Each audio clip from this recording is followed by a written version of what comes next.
of the most important questions asked in Vedic astrology is when will the marriage happen and what will be the nature of the spouse. Now, there are multiple ways to look at it. I have taken an example of a person who was born on 16th of June 2026, and here if you see the 7th house, it's pretty clear Saturn is in the 7th house in the sign of Pisces. Now, what happens when Saturn is in the 7th house in the sign of Pisces is that 7th house is the house of marriage. So, the nature of the spouse will be given by the planet that is sitting in the 7th house, which happens to be Saturn in this case. Other than that, you also have to see the 7th lord, because this 7th house is the house of Pisces. Jupiter, the 7th lord, goes into the 11th house conjunct Venus. Jupiter, note by the way, is in the sign of Cancer. So, Jupiter is exalted. And then the third thing, the aspects on the 7th house. Jupiter, if you see clearly, is aspecting this house through his ninth aspect. These things are extremely important.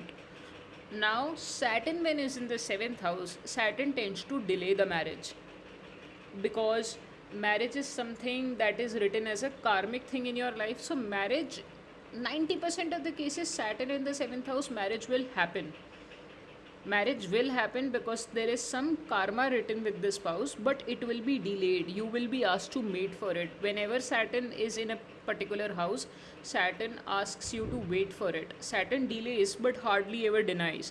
And here the very interesting thing that is happening is that Jupiter, who is the 7th lord, is aspecting the 7th house. Jupiter is exalted conjunct Venus. Venus, if you see, is the 9th lord and the 2nd lord. This makes it a fantastic placement for marriage, because Saturn, the 5th and 6th lord, is in the 7th house.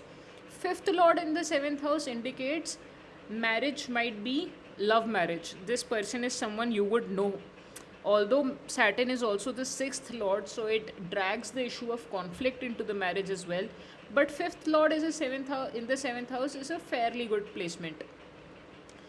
7th lord in the 11th house conjunct the 9th and the 2nd lord shows gains coming from marriage.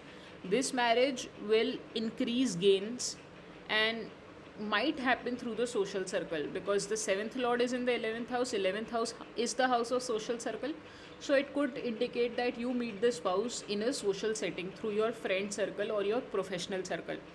Now, the third important thing is you see where Saturn is, or rather where the 7th lord Jupiter is, and you locate that Jupiter in the D9 house, because it's important to note the dignity of Jupiter. And Jupiter here happens to be again in the sign of Cancer. Jupiter is exalted.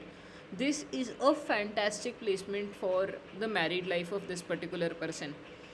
Although here in the D9 chart, the D9 7th house is the sign of Scorpio, and that the lord of this house has gone into the 8th house.